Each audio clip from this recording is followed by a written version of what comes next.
नमस्ते दोस्तों, हेलो। कैसे हैं आप सब लोग? आई होप आप लोग अच्छे होंगे। आज मैं जा रही हूँ यहाँ पे काम, अपना घर का काम करने के लिए। आप लोग वीडियो में बने रहें, देखते रहिए।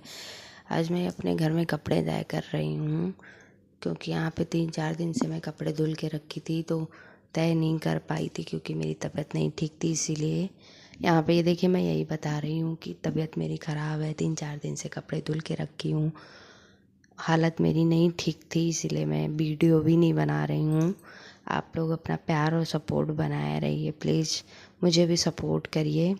आप लोगों का प्यार की वजह से ही हिम्मत मिलती है वीडियो बनाने की। तो आप लोग कह रहे थे लॉन्ग वीडियो बनाइए, इसलिए मैं आज लॉन्ग वीडियो डालू। ये देखिए, यहाँ पे कपड़े तय कर ली हूँ। कपड़े तय करके ये अलमारी में रख के उसके बाद में अलमारी में एकदम से सेट कर देंगे अच्छे से। अच्छे से सेट करने के बाद में फिर मैं जा रही हूँ अब लेटने। Bye bye, thank you.